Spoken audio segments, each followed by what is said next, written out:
Bob? Thank you, Acting Mayor Novitt and members of the council. This evening, we have a special presentation from School District 115 Board. They're going to talk about the fact that the school's boys golf team just won their second state title. They're going to talk about the heartbreaking loss of the football team and many, many other things. So can I ask Jim Carey to please come up to the podium and brief the council? Sorry, I hope I didn't steal all your thunder. Quite honestly, you covered the points I wasn't going to talk about, so thank you for doing that. I should mention I'm here with Harry Griffith, and Harry and I will be happy to take any questions you might have when we wrap up.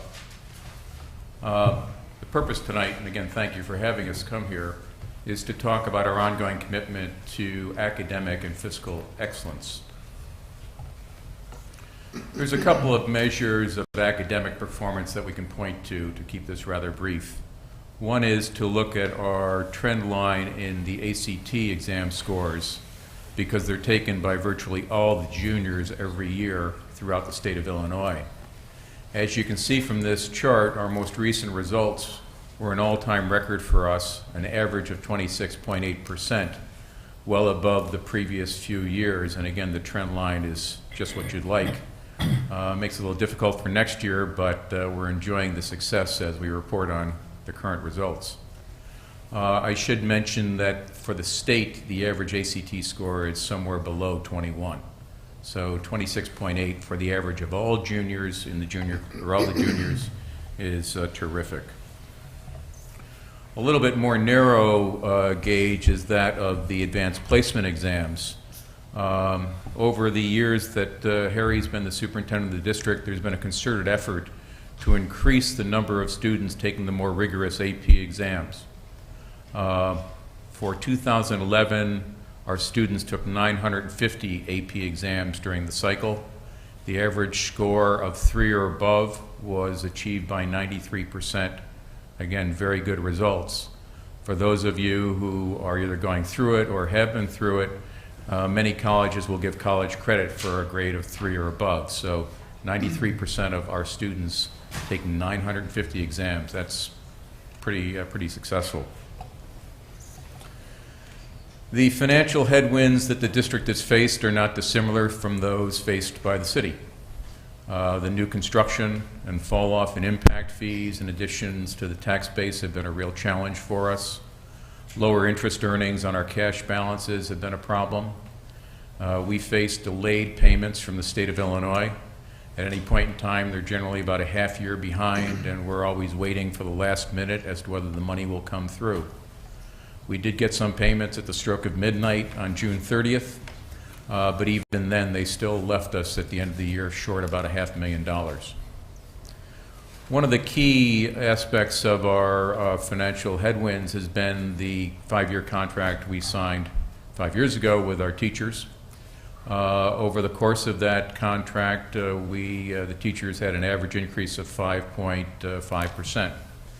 Now, quite honestly, that was done in a very different economic environment, and we were also trying to rectify some disparities between what we were paying, what our competitor school districts were paying, and how we thought we ought to be rewarding and incenting our teachers. The bottom line was a contract that left us with 5.5% increases on average over each of the 5 years. During that same period, much of our revenue, probably much like the cities, is tied to property taxes capped by CPI growth, and the growth during that period, by and large, was 2.2%. So we had a real mismatch there in terms of our revenues and expenses. That's left us in a deficit position for the last 3 years and in declining fund balances. About 8 or 10 years ago, the district went through a strategic planning process. One of the goals that was set there is we would have 10% of our annual operating expenses set aside in reserves for the inevitable rainy day. We're currently operating at about half of that level by virtue of the deficits we've run the last few years. In spite of saying that, our cash flow is strong because of the early tax payments that we get throughout the course of the year. So we never have an issue in terms of the ability to make a payroll or anything. There's no need for us to be looking at tax anticipation warrants. But the fact is, at the end of the year, when all is said and done, our reserves are lower than where we want them to be. In 2008, Harry and his team initiated a program called Path to Black because we knew of the impending challenges we were going to have. A number of areas were focused on for staff reductions. A little tough to see here, but 28% of the administrative positions were eliminated over that period of time. 15% of the support staff positions were eliminated, and 8% of the teaching positions. Now, clearly the priority was in that order. The last thing we wanted to do is be cutting the resources dedicated to the classroom. The 8% reduction is really a combination of some decline in our enrollment, some tweaking of the course offerings and elimination of certain sections, and then some slight increase in the class size. And that enabled us to achieve that 8% reduction. But overall, across all three areas, there's been a 12% decrease in staff since 2008. Probably much like the city, we've looked at every one of our contracts to see if they could be renegotiated and have done so successfully as regards transportation, cleaning, copiers, and then the emergency notification system. We've also been looking, and this goes back several years, for alternative sources of revenue beyond property taxes and fees, et cetera, to fund the school. We've been quite fortunate as regards cell towers and generate $160,000 a year on cell towers. The special ed district of Lake County now resides on the second floor of the academic wing of the West Campus. They pay us $150,000 a year for rent of that space. The first floor of that same wing houses the Little Scouts daycare program. That generates a net contribution to the district after expenses of $130,000. And then last but not least, we have the Citadel Theater over there. So we've really tried to take what was a underutilized asset over there on the west side and try to do as much as we can to generate revenue from it. Again, much like the city, in fact, we piggybacked off your initiative. We did our own voluntary severance initiative. We had about 12 employees who were quite pleased to take the opportunity. The end result is that in year one, we'll save about $250,000 for the district, and that's after incurring some front-end expenses, so it's better for us even in year 2 and 3. But we were able to actually structure it so it's positive year one. We're looking forward to the closeout of the TIF. I realize that that's perhaps a slightly touchy subject, but it does mean about $600,000 to the district, and we've been planning on that for 2013 and hope that that will come through. The last item is the teachers have been operating without a contract since July 1. We have been in negotiation with the union since last spring. We are still in negotiation. In fact, at the union's request, we are now in mediation. Our goal is to achieve a contract that reflects current economic conditions, which, as we all know, are different than what the conditions were 5 years ago when we negotiated the previous contract. But we feel confident that we'll be able to work something out that's satisfactory to both parties. In the final analysis, our goal is to get back to the days of balanced budgets instead of deficits. The budget that we're currently working on for the current year calls for a modest surplus. And again, a lot of factors at play that could put that in jeopardy, but we're feeling pretty good about the budget we have for the current year. And our next goal, obviously, is to get the reserve balances back up to where they should be.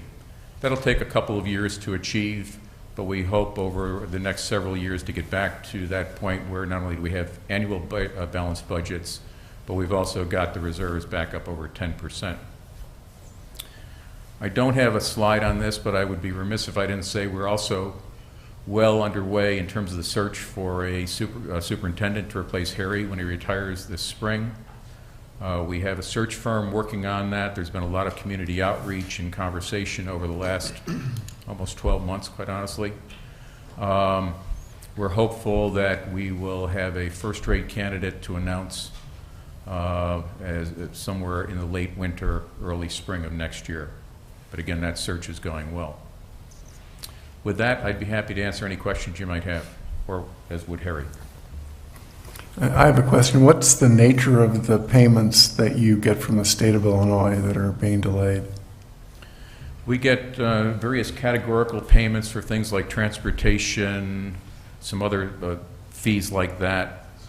Special ed is a big part of it, and you just are never sure whether it will come through to the point that we've had to budget. You know, if we would have typically gotten 4 payments, assume 1, 2, or 3. Whether they ever catch up, who knows? What percentage of the budget is it? 7%. Okay, and your cash flow is okay, so you've obviously adapted to it. Yeah. You know, because we collect a big chunk of our taxes in June each year, so 30 days prior to the beginning of the school year, we've always got the cash, and then we get a little lean in the spring, and then, you know, but by and large, our low point is probably in May, and then we get the taxes for the next year. So always, you know, good from the cash flow standpoint. Thank you. And any other comments, or? On a similar subject, I'm going to leapfrog ahead a little bit, but this is something, you know, that just for the record, for the community out there, the state also is about 90 days past due on $325,000 of income tax payments to the city that are due, and I'm told that that's an improvement over where we were. So, and just speaking anecdotally from my personal knowledge and experience, we have the state as a tenant in a number of our shopping centers. The Secretary of State, my company has the Secretary of State as a tenant, and they're behind on their rent by anywhere from 6 to 9 months at any time. So, I mean, it's just important for people to understand what's really going on in Springfield. And I didn't mean to dovetail, but I'm saving a comment that I was going to make, but it works here, so. That's a point well taken. It's very difficult to manage when on the 30th of or the last day of the fiscal year, you don't know what's going to come through. But that's where they've left us. With your reductions in the staff, what has happened to the teacher-student ratio?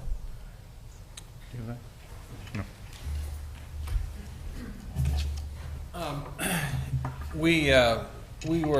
These are very close. We were at about a class average of about 19.5 and 19.6, and now we'll be at about 21.0.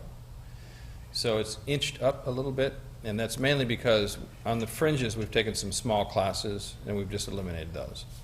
So that's student-driven demand, and then those students have gone into the rest of the classes. The historical average, if you go back over the past 10 years at Lake Forest High School, is about 21. So there's really no change. Correct. Over the long run. Not over the historical average. Thank you. Harry, what's your student population projection at the present time? Yeah, good question. We peaked at 1,754 3 years ago, and this year we opened the doors at 1,709. We are projecting based on current enrollments in the lower grades. That's the cohort survival methodology. Right. So it's irrespective of any economic changes in the community. In 5 years, we'll be at 1,498. Wow. So it's a pretty 250 student drop off. We had a little burst in the middle school. We actually, our 7th grade went from 265 to 298 this fall. So that surprised us. We thought it might be private parochial, but actually it wasn't. It was a combination of just a real mix of things, but the largest influx into the middle school actually was from out of country and from about a dozen countries. So that was interesting.